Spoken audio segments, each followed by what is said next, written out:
Hello friends, आज हम लोग वॉइस वाच्य के बारे में स्टडी करेंगे। ठीक है, तो चलिए वॉइस देखते हैं, इसकी डेफिनेशन देखते हैं क्या है। इसकी डेफिनेशन क्या है?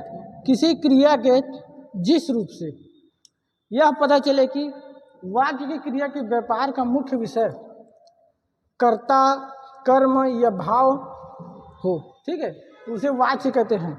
मतलब उस क्रिया के रूप में यह पता चले कि उसी क्रिया के मुख्य रूप क्या है, उसके विषय क्या है, उसके कर्म क्या है, उसके भाव क्या है, तो वह क्या कहलाएंगे? वाच्य कहलाएंगे। ठीक है, तो वाच्य 3 प्रकार के होते हैं। क्या क्या प्रकार के होते हैं देखते हैं। ये पहला है कीर्तिवाच्य, दूसरा है कर्मवाच्य और तीसरा होती है भाववाच्य। ठीक है, तो चलिए पहला देखते हैं कीर्तिवाच्य। ठीक है, तो कीर्तिवाच्य उसको कहते हैं जिसके क्रिया के रूप में परिवर्तन या कोई कर्म की प्रधानता हो। ठीक है, मतलब उसके रूप में उसके परिवर्तन हो और उसके वाक्य की कर्म की प्रधानता हो, उसे बोलेंगे कीर्तिवाच्य। ठीक है, तो चलिए इसको एग्जाम्पल देखते हैं कीर्तिवाच्य का। वह आम खाता है, वह आम खाता है। ठीक है, ये एक सामान्य काल भी है और इसके सामान्य वाच्य भी है। ठीक है, वह आम खाता है। क्या खाता है? तो वो आम कौन? तो वह। ठीक है, दूसरा राम ने दूध पिया, तो राम ने पिया क्या पिया? तो दूध पिया। ठीक है, ठीक है, तो वाक्य क्या है उसका? दूध। ठीक है, कर्ता कौन है? तो राम। उसकी क्रिया क्या है? तो पीना। ठीक है, चलिए देखते हैं सेकंड कर्मवाच्य। देखते हैं दूसरा कर्मवाच्य। ठीक है, इसके क्रिया के जिस रूप में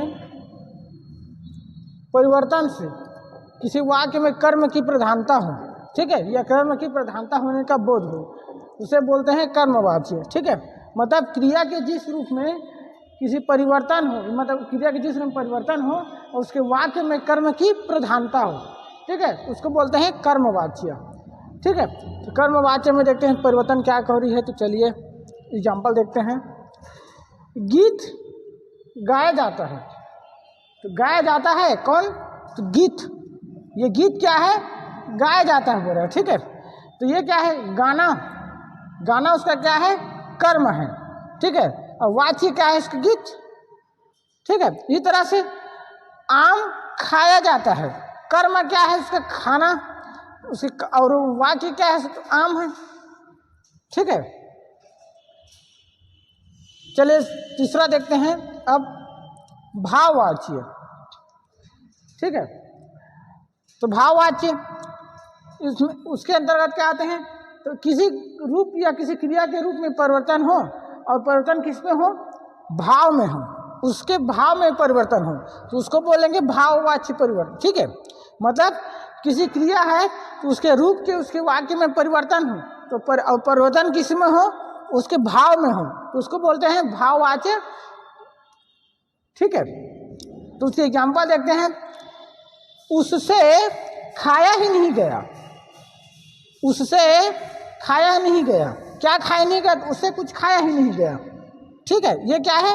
उसकी भाव है, भाव है, उसके खाया ही नहीं गया बोल रहे। ठीक है, उससे खाया मतलब क्या? उसके भाव है, खाया ही नहीं गया क्या? उसकी भाव है।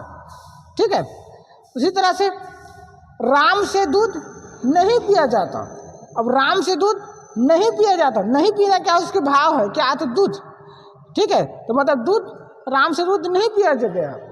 ठीक है, ये नहीं पिया जाता, मतलब तो उसकी भावता क्या है? नहीं जाना। ठीक है, नहीं करना, या उसके नहीं क्रिया होने के भाव क्या है? उसकी क्रिया क्या है? नहीं होना, मतलब किसी कार्य का ना होना, उसके क्या है? उसके भाव है। तो दूध नहीं पिया जाता। ठीक है, तो नहीं होना उसके क्या? उसके भाव है। ठीक है, हो जाता तो उसका भाव हो जाता। ठीक है, तो भी होता। ठीक है, तो क्या है? राम से दूध नहीं पिया जाता, मतलब उसके नहीं पिया गया, उसका क्या? उसका है भाव है। ठीक, चलिए